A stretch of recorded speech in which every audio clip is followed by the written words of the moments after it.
लगता है कि वेलनेस एक बहुत ब्रॉड डोमेन है। आपकी लाइफ है तब तक आप फिट एंड फाइन तरीके से एक्टिवली जी सकें, वो सब आता है सर जी। लोग बाहर से अपने आप को अच्छा दिखाने के लिए बहुत सारी चीजें करते हैं। बिल्कुल। कि अगर आपको हेल्दी रहना है, चाहे आपका गोल कुछ भी हो, वेट मैनेजमेंट हो, आपका एंटी एजिंग हो, हेल्दी रहना हो, फिट। वेलनेस कोचिंग की दुनिया में सबसे बड़ा नाम श्री ऋषभ अग्रवाल जयपुर से आज हमारे साथ हैं। सर, आपका बहुत बहुत स्वागत है। Thank you so much sir. Rishabh ji, जिस इंडस्ट्री में आप काम कर रहे हैं, वेलनेस कोचिंग, जी। जहां तक मुझे लगता है कि वेलनेस एक बहुत ब्रॉड डोमेन है, तो आप इस इंडस्ट्री में काफी देर से काम कर रहे हैं। मुझे पता चला कि आप लास्ट 14 ईयर्स से करेक्ट। हजारों लोगों को आपने हेल्प किया है उनकी हेल्थ को ट्रांसफॉर्म करने में। जी तो आपका जो सेगमेंट है वेलनेस, इसमें कौन कौन सी चीजें इंक्लूड होती हैं? सर, इसमें बेसिकली एंटी एजिंग आता है, इसके अंदर आप कैसे स्वस्थ रह सकते हैं वो आता है, आप बीमार ना पड़े और अपनी लाइफ को जब तक आपकी लाइफ है तब तक आप फिट एंड फाइन तरीके से एक्टिवली जी सकें, वो सब आता है। वो सब आता है वेलनेस में।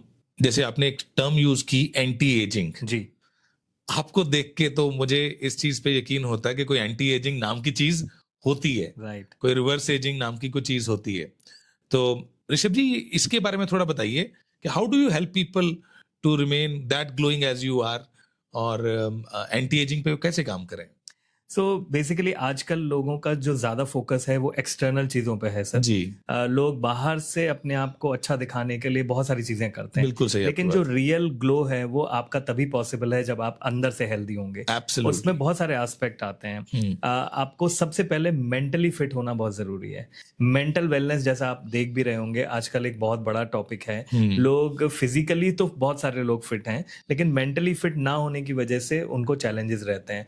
तो हम जब लोगों को गाइड करते हैं तो 360 डिग्री एंगल पे गाइड करते हैं, जहाँ पे उनकी डाइट, उनके जीवन में कितना न्यूट्रिशन बॉडी में जा रहा है, उनका वाटर इनटेक, जो कि एक फ्रीज चीज है। आपने देखा होगा, पानी हम सबके पास अवेलेबल है, लेकिन उसको हम ठीक से पीना ही नहीं जानते हैं। बिल्कुल सही। नींद एक ऐसी चीज है जिसके बारे में लोगों को शायद ठीक से नहीं पता। बस ये पता है सोना है, कभी कभी सो जाते हैं, किस समय सोना है कोई आइडिया नहीं है। और स्ट्रेस मैनेजमेंट, तो ये 5 एक पिलर्स हैं हमारे, जो मैंने अपनी बुक में भी बिफोर द फर्स्ट किलो के अंदर मेंशन किया है कि अगर आपको हेल्दी रहना है, चाहे आपका गोल कुछ भी हो, वेट मैनेजमेंट हो, आपका एंटी एजिंग हो, हेल्दी रहना हो, फिट रहना हो, सब में ये 5 पिलर काम आते हैं, which is calorie management first, number 2 is nutrition management, then water management, then sleep management, and 5th number पे आता है स्ट्रेस मैनेजमेंट। क्या बात है, छोटी सी बात ने आपने कितने 5 पिलर्स को एक्सप्लेन कर दिया।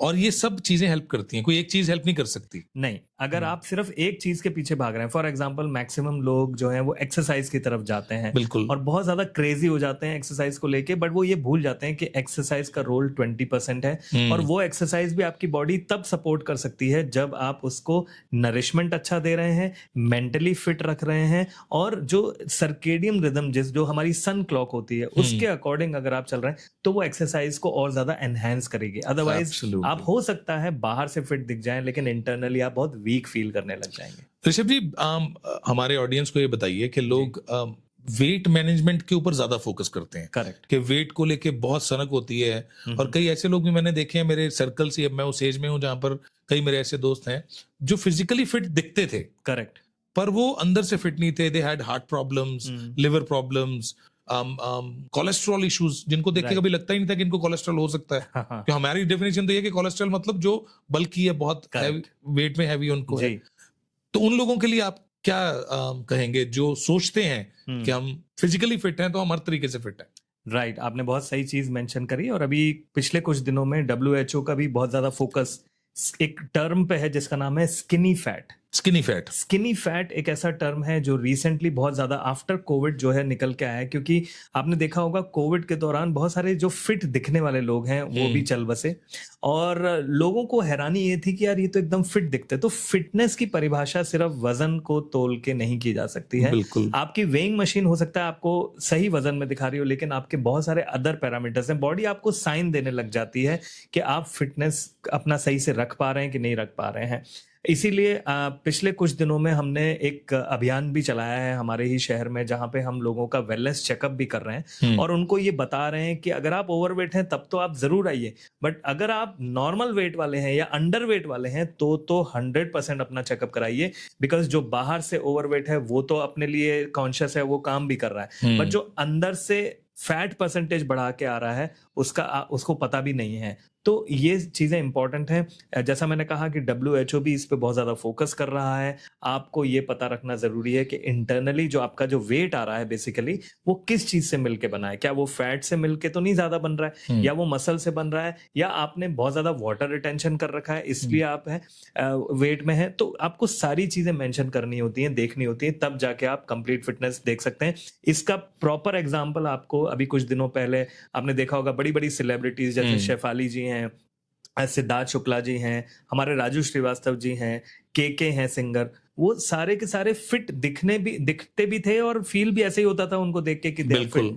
बट एज आई सेड कि इंटरनल फिटनेस ज्यादा मैटर करती है। तो आपने भी बताया कि बॉडी साइन देने लग जाती है आपको जी।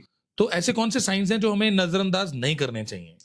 Absolutely wonderful. तो सबसे पहले तो आपको ये देखना चाहिए कि आप कब टायर्ड फील कर रहे हैं। अच्छा। अगर आप हर थोड़े थोड़े दिनों में या कुछ दिन में भी आपके पर्टिकुलर स्लॉट्स हैं जब आप बहुत टायर्ड फील कर रहे हैं, हो सकता है एज सिंपल एज दैट आपने अपनी नींद पूरी नहीं करी हो। नींद जो है हमारे लाइफ का 1/3 पार्ट है। बिल्कुल। इमेजिन करिए एक दिन में 24 घंटे होते हैं, उसमें से 8 घंटे आपने सोना। बिल्कुल 7 से 8 घंटे हम सोते हैं। लेकिन वो 8 घंटे सोने की कला भी लोगों को ठीक से नहीं पता है, जिसकी वजह से वो अगले दिन जब उठते हैं तो बहुत ही ज्यादा ड्रेन्ड आउट फील करते हैं और दिन भर में वो चार्ज तो कर लेते हैं अपने आप को, कॉफी पी के, कुछ ना कुछ ग्रीन टी पी के या फिर नाश्ता करके लोग चार्ज अप फील करते हैं, but by the end of the day वो ड्रेन्ड आउट फील करते हैं। तो ये तो पहला साइन है। दूसरा साइन ये है कि अगर आप अपनी ब्लड शुगर लेवल्स को चेक कराएं, अपना कोलेस्ट्रॉल चेक कराएं, जैसा आपने भी मेंशन किया कि इवन पतले दुबले लोगों में भी कोलेस्ट्रॉल बढ़ा हुआ हो सकता है। इसका बेस्ट एग्जांपल मेरे खुद के फादर हैं। मेरे फादर को 1996 में कैंसर हुआ। चलो वो तो समझ में आ रहा था क्यों हुआ, उन्हें थ्रोट कैंसर हुआ। वो टोबैको के शौकीन थे, लेकिन वहां से जब उनकी सारी चीजें ठीक हो गई, रिपोर्ट ओके हो गई, उसके बाद 2007 में उनका बाईपास हो गया। जबकि मेरे फादर हमेशा से एब्सोल्युटली नॉर्मल अपने जो वजन होना चाहिए उसी में है, और उनको डायबिटीज भी हुई। तो अगर एक पतले दुबले व्यक्ति जो बिल्कुल एक सेट रूटीन में सुबह उठते हैं, 5 किलोमीटर वॉक करने जा रहे हैं, घर का खाना खा रहे हैं, घर से ही टिफिन लेके जा रहे हैं, दिन भर 2-3 चाय जो उनके ऑफिस में होती थी बस उतना, शाम को आके वापस से वही अपना रूटीन खाना, अगर ऐसे व्यक्ति को भी हाई शुगर हो सकती है, बाईपास हो सकता है और कैंसर हो सकता है, तो फिर किसी को भी हो सकता है। मतलब वेट सिर्फ एक मात्र पैरामीटर नहीं है। Not at all. ये एक पैरामीटर तो है पर एक मात्र पैरामीटर नहीं है। एक मात्र नहीं है, और भी पैरामीटर्स की जरूरत है। Correct. अच्छा, अब जब हम मैं खुद मैंने अपनी बॉडी पे काम किया जी, कई बार फेल भी हुआ जो प्लान्स किए। तो जैसे आपने अभी बताया कि मेंटल स्ट्रेस का एक बहुत बड़ा रोल है आपके हेल्दी होने में, आपकी फिटनेस में। राइट। तो अभी ऐसे लोग आते होंगे आपके पास, क्योंकि जिस तरह के लाइफस्टाइल में हम, वो चाहकर भी अपने स्ट्रेस को अवॉइड नहीं कर पाते। करेक्ट। और वो हर चीज कर लेंगे, खाना भी कंट्रोल कर लेंगे, एक्सरसाइज भी कर लेंगे, फिर भी वेट मैनेज नहीं हो रहा है। मुझे लग रहा है इसमें स्ट्रेस का रोल है एक। इसका बहुत बड़ा रोल है सर। मैं आपको इसको एग्जांपल से समझाता हूँ। स्ट्रेस हमारे लाइफ में, जब हम हंटर गैदरर हुआ करते थे इंसान, जब हमें जंगलों में काफी दिनों तक हंटिंग करने के लिए रहना पड़ता था, तो स्ट्रेस यानी कि तनाव एक ऐसी चीज थी जो हमारे लिए अच्छी चीज थी, जरूरी चीज थी। क्योंकि अगर किसी जानवर ने आप पे अटैक कर दिया तो आपको या तो उससे लड़ना है या फिर आपको भागना है। तो इसको फाइट एंड फ्लाइट मोड कहते हैं। फाइट मोड में आपके ज्यादातर जो ब्लड का फ्लो है और माइंड का जो फोकस है वो आपके हाथों में चला जाएगा, और जब आपको फ्लाइट करना है तो ज्यादातर फोकस आपके पैरों के मसल्स में चला जाएगा। अब ये बना तो था अच्छी चीज के लिए, क्योंकि अगर ये नहीं हो तो हम भाग ही नहीं पाएंगे, बिल्कुल सही, हम लड़ ही नहीं पाएंगे। आपने देखा होगा कि पतले दुबला सा व्यक्ति भी जब वो बहुत ज्यादा एंगर में होता है, वो एक अलग ही उसके अंदर ताकत आ जाती है, वो ब्रेन से आती है। तो ये तो थी पुरानी बात। लेकिन दूसरा एट द सेम टाइम क्या होता था, पुराने ही मैं समय में आपको ले जाऊंगा, कि क्योंकि ब्रेन का जो फोकस है वो हाथों में और पैरों में जाना है, तो जो बाकी के ऑर्गन्स हैं वो मिनिमलिस्टिक लेवल पे फंक्शन करने लग जाते थे, क्योंकि सारा ब्लड का फ्लो उन बॉडी पार्ट्स पे चला हाँ, गया। ब्लड का फ्लो और जो मसल्स का जो हमारा एक्टिवेशन है वो वहां जाना है। नाउ कम्स टू 2025 या जिस साल में हम जी रहे हैं या इस एरा में हम जी रहे हैं, अब अगर हमें तनाव आ रहा है तो फंक्शन तो बॉडी का सेम ही है। फंक्शन क्या है? हमको मैक्सिमम ताकत देनी है हाथों में और पैरों में, लेकिन ना हम उन हाथों की ताकत इस्तेमाल कर रहे हैं ना पैरों की इस्तेमाल कर रहे हैं, और जो हमारे बाकी के ऑर्गन्स हैं वो मिनिमलिस्टिक लेवल पे काम कर रहे हैं। तो जब बॉडी में तनाव आता है, ये समझ लीजिए तनाव सबका एक ओवरऑल जैसे कह सकते हैं कि किंग है when it comes to not helping you to lose weight. वो सबको ओवर पावर कर देता है। आपने अच्छी एक्सरसाइज करी हो, अच्छा न्यूट्रिशन भी ले रहे हो, पानी भी अच्छे से पी रहे हो, नींद भी ठीक ठाक हो, लेकिन तनाव से आप बाहर नहीं निकल पा रहे हैं, तो ये याद रखिएगा आपकी बॉडी के जो ऑर्गन्स हैं वो मिनिमलिस्टिक लेवल पे काम करते हैं, जिसकी वजह से आपका जो वेट है, जिसको body as a reserve fund एक अकालग्रस्त टाइम के लिए उसने अपने फैट को बचा के रखा है, वो छोड़ेगी ही नहीं। उसको ये लग रहा है कि मेरे मालिक के पास अभी जो प्रायोरिटी है वो फाइट एंड फ्लाइट मोड की है, तो वो अपनी फैट को, जमा पूंजी को बचा के रखती है, तो आपका वेट लॉस ही नहीं होगा। राइट। तो स्ट्रेस आपको जो फैट कंजम्पशन में हेल्प नहीं कर रहा, फैट उसकी रुकावट है, फैट कंजम्पशन। एब्सोल्युटली, फैट रुकावट है, क्योंकि फैट को जैसा मैंने कहा वो एक रिजर्व फंड के जैसे देखती है हमारी बॉडी।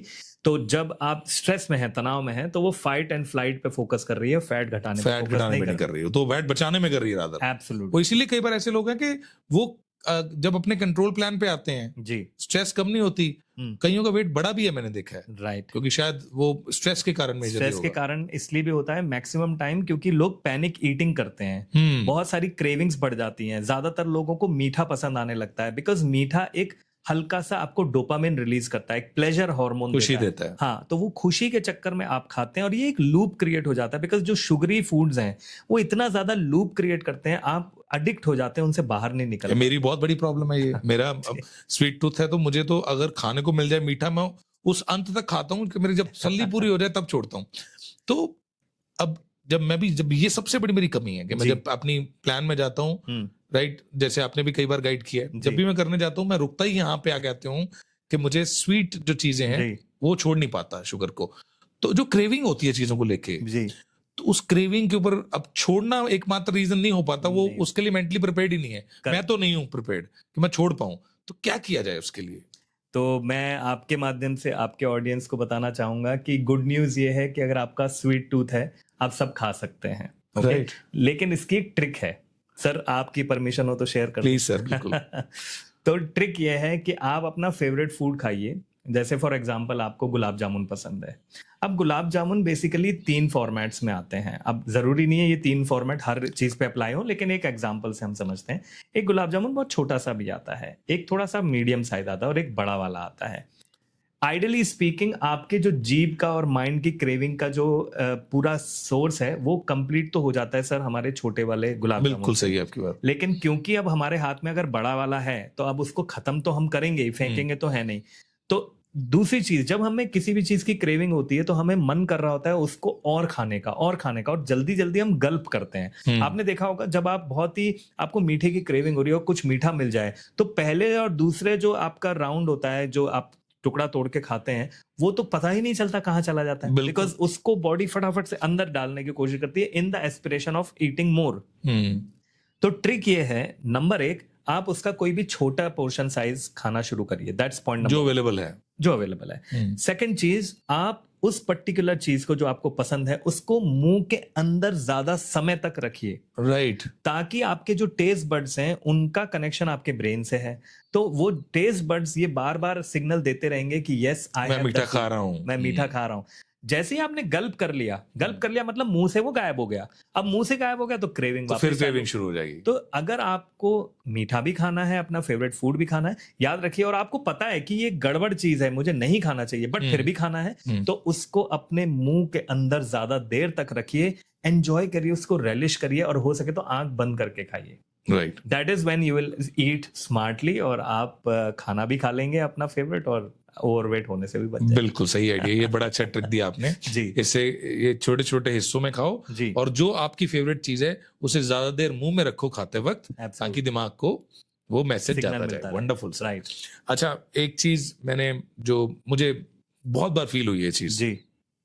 कि खाना हमारी जिंदगी का एक बहुत इंपॉर्टेंट हिस्सा है। हम पहले ये कहते भी थे हमारे बुजुर्ग कि जिंदगी में है तो खाना तो है ही है, खाना था। कि खाने के लिए कमा रहे हैं, खाने के लिए जी रहे हैं। कुछ ऐसे भी कहते हैं जी। कि खाने के लिए जी रहे हैं। खाना Correct. कितना इंपॉर्टेंट पार्ट है। करेक्ट। मतलब हमारी मशीन चलती तब है जब हम खाना खाते हैं, एनर्जी मिलती है। हाँ जी।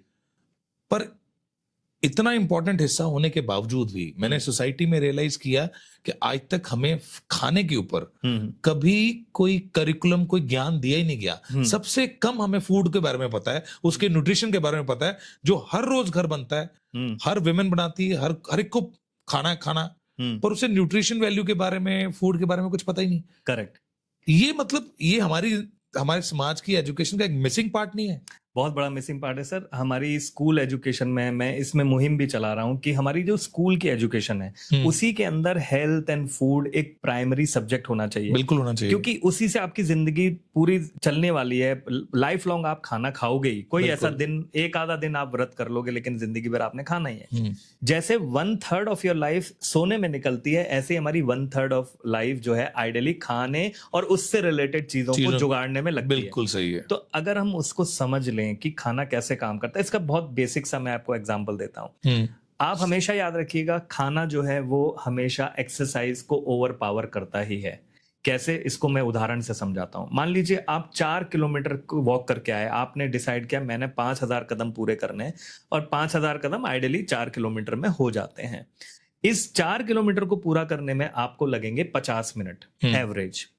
और आप घर आइए और एक चाय, 2 टोस्ट या कुछ बिस्किट खाइए, आपको पता लगेगा आपके 200 कैलोरी फिनिश हो गए। अब चाय और टोस्ट या एक परोठा खाने में आपको हार्डली 5 मिनट लगते हैं, जबकि उसी कैलोरी को बर्न करने में आपको लगे थे 50 मिनट। तो हमेशा याद रखिए कि कैलोरी हमेशा खाने से ज्यादा जाएगी, एंड इसीलिए ये सीखना जरूरी है कि क्या खाना है, कब खाना है, कौन से कॉम्बिनेशंस में खाना है। कई बार लोग गलत कॉम्बिनेशन खाते हैं। फॉर एग्जांपल, मैं आपके माध्यम से आपके ऑडियंस को बताऊंगा कि दही एक ऐसी चीज है जो हमारे इंडिया में सब लोग खाते हैं। एवरीबडी लव्स दही, रायता हम सबके घरों में बनता है।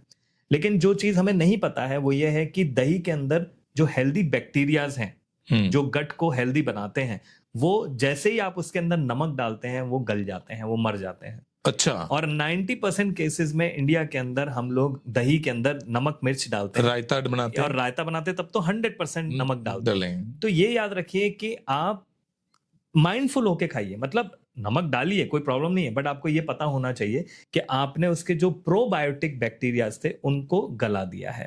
अब उसमें सिर्फ कैल्शियम और प्रोटीन आपको मिल जाएगा, लेकिन जो प्रोबायोटिक गट के हेल्दी बैक्टीरिया वो नहीं मिलेंगे। जिस रीजन के लिए हम दही खा रहे थे, वो रीजन ही हमने खत्म कर दिया। अब आप सोचिए कि ये दही का जो सिलसिला है ये आज का नहीं है, हजारों साल पुराना है। बिल्कुल सही है। कृष्ण जी के शायद टाइम से चल रहा होगा या उससे भी पहले से चल रहा होगा, लेकिन आज तक हमें ये बेसिक सी चीज कि भाई उसमें नमक डालना है तो डालो, वैसे तो अवॉइड करोगे तो बेटर है, लेकिन इतनी बेसिक सी चीज कि भाई नमक डालने से क्या नुकसान हो रहा है वो बताने वाला कोई नहीं था। तो अगर ये एजुकेशन ही नहीं होगी, हमारी गट को, जो कि आज की तारीख में ज्यादा प्रॉब्लम में है, क्योंकि हम इतने सारे तरह के खाने खाते हैं। आज आप जानते हैं, आप पंजाब से हैं सर, आपको पता होगा कि किस लेवल पे पेस्टिसाइड, इंसेक्टिसाइड्स का इस्तेमाल हो रहा है। एक जमाने में ये नहीं हुआ करता था। तो ऑलरेडी हमारा गट जो है वो अनहेल्दी चीजों को हमारे बेसिक खाने के माध्यम से ही झेल रहा है। ऊपर से हम उसको सही बैक्टीरिया भी नहीं दे पा रहे, तो खराब वालों की संख्या तो बढ़ती जा रही है, अच्छे वालों की घटती जा रही है। तो अगर उसमें भी अगर इतनी छोटी सी नॉलेज ये जो मैंने आज आपको दी ये भी नहीं होगी लोगों को, तो कहां से हेल्दी रहेंगे? और ये बेसिक चीजें हैं, ये बेसिक चीजें, ये घर की रोजमर्रा की चीजें, और बताने वाला कोई है नहीं है। एग्जैक्टली, बिल्कुल सही आपकी बात। अच्छा, एक चीज मैंने आपसे पूछनी थी जी, कि जब हम फिटनेस की बात करते हैं, वेलनेस की बात करते हैं, तो इंटरनल ऑर्गन्स भी होंगे, और आपका जो दिख रहे हो, आप कैसे दिख रहे हो, आप शेप में हो कि नहीं, ये भी दिखेगा। स्किन एक बहुत इंपॉर्टेंट एस्पेक्ट है आपकी, उसका लोग अपनी स्किन को लेके बहुत कॉन्शियस है जी। फेयरनेस को लेके, स्किन टाइटनिंग को लेके मल्टीपल तरह की चीजें हो रही हैं, जो आर्टिफिशियल चीजें भी हो रही हैं। तो क्या आप जब आप अपनी वेलनेस कोचिंग करते हैं जी, तो do you also work on skin? 100% sir. Skin हमारे बॉडी का सबसे लार्ज ऑर्गन है। स्किन का जो एक ट्रिविया मैं आपको बताता हूँ, स्किन का अगर पूरा स्किन को पील ऑफ कर दिया जाए तो उसका वजन 5 से 6 किलो होता है। और स्किन एक इंडिकेशन है आपके इंटरनल हेल्थ का। अगर आपको पिंपल्स हो रहे हैं तो याद रखिए आपको बहुत ज्यादा जो है आपका लिवर जो है उसमें इफेक्ट हो रहा है, आपका लिवर खाने को ढंग से पचा नहीं पा रहा है, या आपका ऑयल कंटेंट फूड में ज्यादा जा रहा है, अगर आपको रैशेज हो रहे हैं, that's a sign, early sign कि आपको स्किन पॉइजन क्रिएट हो रहा है। स्किन के अंदर भी पॉइजन्स क्रिएट होते हैं, मतलब उसको नाम पॉइजन दे दें या कुछ भी दे सकते हैं, तो वो आपके बाहर आते हैं। तो ये हमेशा बोला जाता है कि इंसान के इंटरनल हेल्थ की जो विंडो है वो बेसिकली उसकी स्किन है। आप स्किन देख के किसी की बता सकते हैं कि वो व्यक्ति अपना ख्याल रखता है कि नहीं, खाने का, सोने उठने का। आप खाना बहुत अच्छा खा रहे हैं, हेल्दी खा रहे हैं, जिम जा रहे हैं, लेकिन सो नहीं रहे, तो आप देखिए डार्क सर्कल्स आ जाएंगे। अगर आप अनहेल्दी, बहुत चटपटा, बहुत ही मिर्च वाला खाना खा रहे हैं, तो आए दिन आपकी एसिडिटी बनने लग जाएगी, जो कि आपकी स्किन पे रैशेस बन के भी दिख सकती है, ठीक है, पिंपल्स बन के दिख सकती है। तो स्किन को, और अच्छा, स्किन टाइट कैसे रहती है, आपको कैसा फील होगा कि अगर आप 60 साल की उम्र में 40 जैसा दिखें, सबको चाहिए, लेकिन वो दिखने के लिए आपको ये समझना होगा हमारे स्किन जो बनती है वो बनती किससे है? सेल से, टिश्यूज से बनती है। हर दिन हमारी कोशिकाएं मरती हैं और नई बनती हैं। बिल्कुल बनती हैं। जब बनने का समय आता है तो वो इस्तेमाल किस चीज को करेंगी बनने के लिए? जैसा आपने खाना दिया है वैसा ही आपका वो होगा। तो जैसा अन्न वैसा तन वैसा मन। तो अगर आप हेल्दी फूड खाने लग जाएंगे, आप अपना कैलोरी पोर्शन मैनेज करेंगे, और सबसे खतरनाक चीज, चीनी को कम करेंगे। शुगर जो है वो एंटी एजिंग का बिल्कुल ऑपोजिट है, यानी कि वो जल्दी आपको उम्र बढ़ाने की तरफ ले जाती है। जितना ज्यादा मीठा आप खाएंगे उतना आपकी शक्ल पे दिख जाएगा कि आप यंग होने के बाद भी ओल्ड होने जैसा आप फील कर रहे हैं। तो अगर आप अपने खान पान को सही रखें, चीनी का इस्तेमाल कम से कम करें, अनहेल्दी जो प्रोसेस फूड है उनका इस्तेमाल कम करें, आप 60 साल की उम्र में भी 40 जैसा दिख सकते हैं। सर, मेरी उम्र 40 साल है, और मुझे जब ज्यादातर लोग मिलते हैं तो कहते हैं भाई आपकी उम्र कुछ 30, 32 या 28, मतलब 40 तो बहुत ही कम लोग गेस कर पाते हैं। दैट इज बिकॉज हमने अपनी स्किन को जो मतलब रखा है वो इसी हिसाब से रखा है। मैं आपको विश्वास शायद नहीं होगा, मैं एक्सटर्नली बहुत ही कम चीजें अप्लाई करता हूँ। ये जो भी आप शाइन, चमक, ये जो भी अभी देख रहे हैं, that is purely and purely अंदर की। हमने कोई मेकअप भी नहीं किया। मैंने आपकी पुरानी पिक्चर्स देखी हैं। जी जी। वो जो ट्रांसफॉर्मेशन है, कोई यकीन ना कर पाए कि आप हो। और डेफिनेटली आपने उस पर काम किया है, आप लोगों को गाइड कर रहे हो कि वो कॉन्शियस हो अपने फूड को लेकर। एब्सोल्युटली। मैंने जो स्किन का क्वेश्चन पूछा था उसमें मेरा एक रीजन ये भी था कि मेरे एक मित्र थे, काफी हैवी थे, उन्होंने अपने वेट मैनेजमेंट पे भी काम किया, डाइट पे भी काम किया, अच्छे रिजल्ट भी आए उनको। मैंने एक चीज नोटिस की कि उनकी जो कॉम्प्लेक्शन थी वो बड़ी इंप्रूव हुई। उनकी गर्दन से डार्क जो पैचेस थे वो चले गए, फेस पे जो छाइयां थी वो चली गई। तो खाने से ये इंप्रूवमेंट स्किन की कॉम्प्लेक्शन पे भी आती है? 100%। मैंने 3 से 4 शेड लोगों को बेटर होते हुए देखा है। हालांकि मैं आपके पॉडकास्ट के माध्यम से ये बोलना चाहूंगा कि गोरापन सुंदरता का कोई राज नहीं है। ऐसा हमें कॉलोनियल टाइम में अंग्रेजों के माध्यम से ऐसा हमारे दिमाग में डाला गया कि जो गोरे हैं वो बेटर हैं। आज आपको जान के ताज्जुब होगा, जो वर्ल्ड की सबसे महंगी मॉडल है वो एब्सोल्युटली ब्लैक है। एब्सोल्युटली ब्लैक, मतलब आप अंधेरे में तो उसे देख ही नहीं सकते, बट वो हाईएस्ट पेड है। तो पहली बात तो ये कि गोरापन is not the right way of seeing कि भाई आप हेल्दी हैं, आप मतलब अच्छे हैं या नहीं। दूसरी चीज ये है कि शेड लाइट कैसे होता है। तो जैसा मैंने अभी आपको बताया कि हमारी कोशिकाएं डेली मरती हैं, डेली नई बनती हैं। तो जो नई बन रही हैं, जब वो हेल्दी फूड से बनेंगी तो उनका ऑटोमेटिकली 2 चीजें होंगी। नंबर 1, उनका कॉम्प्लेक्शन बेटर होने लग जाएगा। नंबर 2, आपका जो स्किन का जो टाइटनेस है वो बनता जाएगा, क्योंकि हेल्दी फूड जो है वो आपको बहुत ही लीन बॉडी मसल मास में रखता है, खींच के रखता है, और जो अनहेल्दी फूड है वो आपको सैगीनेस देता है। दूसरा, स्किन उन लोगों की लूज होती है जो अनहेल्दी तरीके से वेट लॉस करते हैं। आपका वजन है 100 किलो, आपने बहुत मेहनत करके उसको 80 पे ले आया, पर जो 20 किलो आपने घटाया वो अनहेल्दी तरीके से घटाया, और वो आपकी स्किन बता देगी कैसे। 2 चीजों से। Number 1, stretch marks. नंबर 2 है आपकी स्किन जो लूज हो जाएगी, आपका पेट के पास आपको दिख जाएगा कि आपको लिटरली ऐसा झुर्रियां पड़ गई हैं, पूरा ऐसा लपेट के आपको पैरों को अंदर रखना पड़ रहा है। That is how you see कि आपने अनहेल्दी तरीके से किया है। तो जो कॉम्प्लेक्शन लाइट होने वाली बात है, that is to do with your healthy food. Right. उसी से होता। देखो, कुछ लोग ऐसे हैं जो पहले उनकी कॉम्प्लेक्शन अच्छी थी, जैसे जैसे उन्होंने वेट गेन किया वो कॉम्प्लेक्शन डार्क हुई। हाँ जी। तो इसका मतलब वेट का कुछ ना कुछ आपके उससे लेना देना है। सर डिपेंड करता है वेट आप गेन किस वजह किस वजह से हैं। कर रहे हो? अगर आप बहुत ज्यादा अनहेल्दी फूड से कर रहे हैं तो जाहिर सी बात है वो आपकी स्किन पे दिखेगा। आपको मैं एक छोटा सा एग्जांपल देता हूँ, स्किन कैसे बताती है आपको कि आप क्या आपने डाइट हेल्दी खाई है कि नहीं।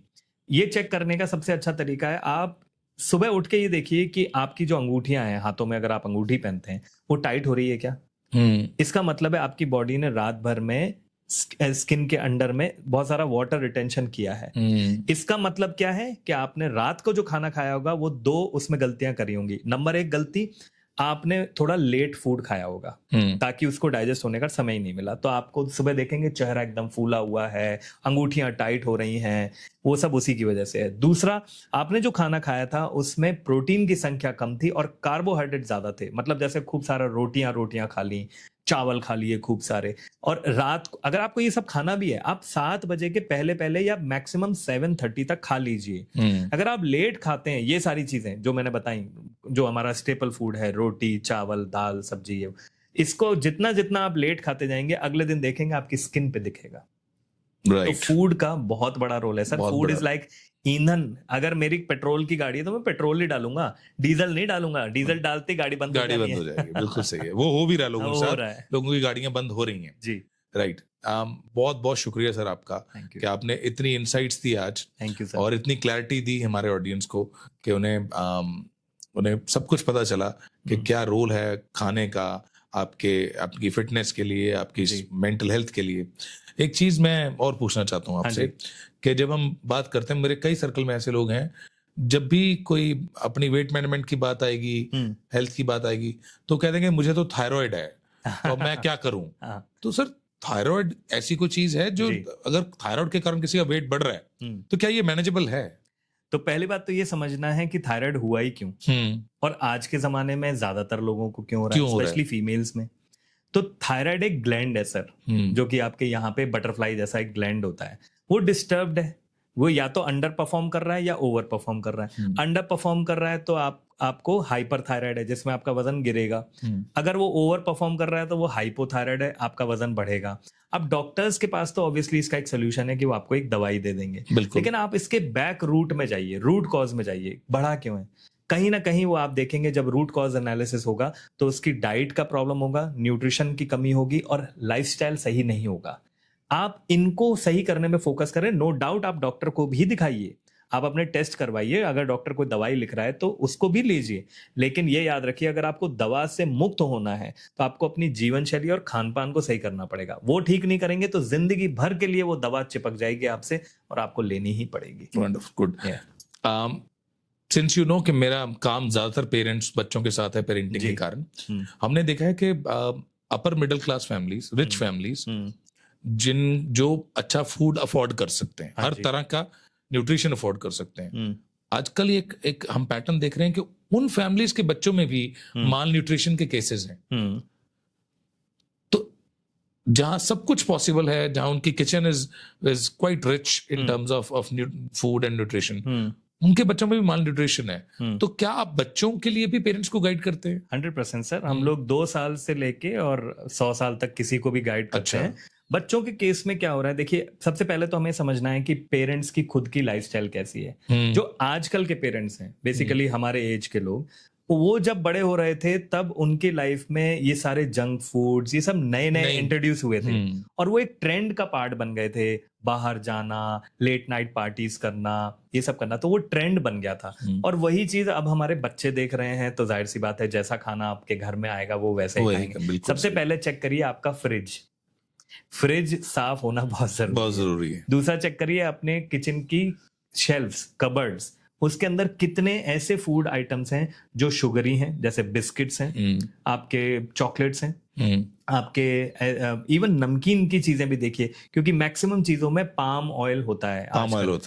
दूसरा शुगर तो होती ही होती है। अब बच्चा आज की तारीख में क्यों नहीं अच्छा हेल्दी नरिश क्यों नहीं हो पा रहा है सर? क्योंकि उसके 2 प्राइमरी रीजन है। नंबर 1 तो मैंने बताया कि पेरेंट्स की खुद की लाइफस्टाइल खराब है, तो घर में भी माहौल वैसा ही है, खाना भी वैसा ही आता है। दूसरा प्रॉब्लम यह है कि जो इवन जिन घरों में कॉन्शियसली फ्रूट्स वेजिटेबल्स अच्छे से आते हैं, नट्स का सेवन कराते हैं, बच्चों को भी अच्छा खिलाते हैं, वो भी कहीं ना कहीं इसलिए भी परेशान है बिकॉज जो हमारे फ्रूट्स एंड वेजिटेबल्स हैं उनकी भी गलती नहीं है, लेकिन उन फ्रूट्स एंड वेजिटेबल्स में भी नरिशमेंट अब उतना नहीं उतना नहीं है। रहा। आपको याद होगा एक जमाने में आप एप्पल काटते थे, तुरंत वो काला पड़ने लग जाता था। आज के जमाने में आप एप्पल काट के घंटा भर भी रख दीजिए, वो काला नहीं पड़ता। देखा मैंने, नोटिस की चीज। ये एक छोटा सा एग्जांपल है। तो नरिशमेंट का जो लेवल है वो फूड में उतना अब बचा ही नहीं है। तो आप हेल्दी खाना, अगर आपको अपने बच्चे को हेल्दी रखना है, पहले तो घर का एनवायरनमेंट ठीक करिए। दूसरा, आप ये याद रखिए कि सिर्फ कुछ फल या ड्राई फ्रूट खिला देने मात्र से वो नहीं होगा। कहीं ना कहीं इवन बच्चों के लिए भी आपको कुछ हद तक सप्लीमेंटेशन का सहारा तो तब भी लेना पड़ेगा। सप्लीमेंटेशन एक ऐसा शब्द है जिससे कहीं ना कहीं हम लोग बहुत जल्दी घबरा जाते हैं। हमारे दिमाग में नेगेटिविटी ज्यादा है पॉजिटिविटी के। बट सप्लीमेंटेशन तो आप अपने घर में वैसे भी कर रहे हैं। क्या आपके घर में आरओ एंड फिल्टर नहीं लगे हुए हैं? आरओ से आया हुआ पानी क्या सप्लीमेंट नहीं हुआ? बिल्कुल हुआ। नहीं तो आप नल का पानी पी लो ना, क्या दिक्कत है? तो पानी में तो हमने झंडे गाड़ दिए और इतना सब कुछ कर लिया। जब बात खाने की आती है, नहीं जी हम तो अपने घर का ही खाने से कुछ करेंगे। भाई घर के खाने में उतना पोषण बचा कहाँ है? जो किसान है, जो कमर्शियली खेती कर रहा है, मान लीजिए 100 बीघा में कोई किसान खेती कर रहा है, तो वो 5 बीघा अपना सेपरेट रखेगा अपने घर के खाने के लिए। उसमें वो ऑर्गेनिक खाद डालेगा, बिल्कुल सही, उसमें वो गोबर डालेगा।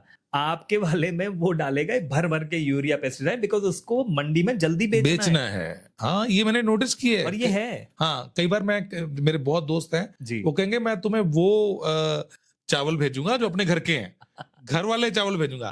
तुम्हें कनक भेजूंगा मैं घर वाली। घर वाली और बाहर वाली का फर्क क्या है इस कनक का? जी, ये घर वाली बाहर वाली वही कॉन्सेप्ट है कि भाई अपने घर के लिए उनको घी भी प्योर चाहिए। वो अपनी गाय भैंसों को अच्छा वाला चारा खिलाएंगे। जो कमर्शियली आपके घर में घी आ रहा है, जाहिर सी बात है वो उनको वो चीजें खिलाएंगे जिससे गाय ज्यादा दूध दे अननेचुरली।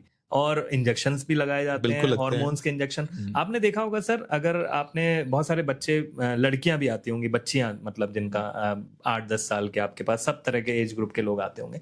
आजकल आपने एक चीज नोटिस करी होगी जो फीमेल्स में, लड़कियों में जल्दी दिख रही है, वो है प्यूबर्टी की जो एज है वो कम होती जा रही है। चेंजेस बहुत प्रीपोन हो गई हैं। प्रीपोन हो गई हैं। पहले जो लड़कियों को 12-13 साल में जाके प्यूबर्टी आती थी, प्यूबर्टी बढ़ती थी, पीरियड साइकिल शुरू होता था, वो आजकल 8-9 साल तक शिफ्ट हो गया है। बिल्कुल। क्यों? उसका कारण क्या है? वो जो खाना हम लोग खा रहे हैं उसमें जो मिलावट आ रही है वो बेसिकली आ कहां से रही है? वो किसान जो अपनी खेती को अच्छा जल्दी करने के लिए, और जो गाय पाल रहा है, भैंस पाल रहा है, उसको कमर्शियली ज्यादा दूध बेचना है। तो ज्यादा दूध कब निकलेगा? एवरेज, हाँ, जब आप हार्मोनल इंजेक्शन देंगे। क्योंकि एवरेज गाय जो है एक दिन में 8 से 10 लीटर ही दूध दे पाती है। लेकिन अगर आपको उससे 20 लीटर निकलवाना है तो आपको हार्मोनल इंजेक्शन देने पड़ेंगे।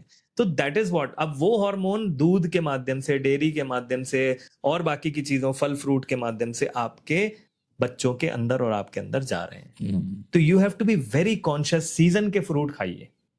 कई आजकल एप्पल का ऐसा फेमस चलन हो गया है, जिसको देखो घर में एप्पल रख रहा है। अरे भाई, एप्पल सर्दियों का फ्रूट है, उसको आप मई में भी खा रहे हो। तो मुझे नहीं पता, मैं तो खुद एप्पल का शौकीन हूँ। 12 महीने आप एप्पल खा रहे हो। मुझे बताइए 12 महीने एप्पल आएगा कहां से? वो कोल्ड स्टोरेज से ही आ रहा है। एक फल जो डाल से टूट जाता है वो आइडियली 48 आवर्स तक ही उसका नरिशमेंट इंटैक्ट रहता है। उसके बाद तो वो वैसे भी आधा रह जाता है। अब बचे हुए आधे में भी आप वो जो फल दिसंबर में टूटा था वो अगले साल के आप अगस्त में खा रहे हो। कहां से उसमें न्यूट्रिशन बचेगा? तो कोल्ड स्टोरेज की चीजें खाना बंद करिए। फॉरेन फ्रूट का आजकल बहुत चलन हो गया है। अलग अलग तरह के जो हम लोग देखते हैं इंटरनेट पे कि जी ये मंगाएंगे, ठीक है, वो मंगाओ, खाओ। बट आपको याद रखना होगा हर प्रांत का, हर रीजन के हिसाब से, क्लाइमेटिक कंडीशंस के हिसाब से सीजनल फ्रूट अलग अलग आते हैं। आप वो खाओ ना। हमारे बुजुर्ग कहते थे कि मंडी में जो सस्ती सबसे सब्जी है और सस्ता फ्रूट है वो सीजनल है, वो खाओ। अगर तुम्हें वैसे समय नहीं आ रहा तो तुम ये देखो बाजार में, मार्केट में आया क्या हुआ इस समय। अगर आपको लग रहा है कि मौसमी आई हुई है तो ये मौसमी का समय है। अगर बहुत ज्यादा अमरूद दिख रहा है तो ये अमरूद का समय है। जो ज्यादा होगा बाजार में उसी का सीजन है। बिल्कुल सही है आपकी बात। एब्सोल्युटली। तो बहुत बहुत शुक्रिया सर, ये बहुत ज्यादा इंसाइट्स मिली आज जी। और आपको हम फिर बुलाएंगे। हाँ जी, बिल्कुल। और बुलाते रहेंगे, आपकी सेवाओं की जरूरत होगी। बहुत सी दुनिया जो पूछती है कि इन एरियाज में कुछ ज्ञान होना चाहिए जिसपे सबसे कम बात होती है। बिल्कुल। तो खाना सबसे इम्पोर्टेंट है जी, और उसके ऊपर बात होनी चाहिए। Right. Thank you sir. Thank you so much sir.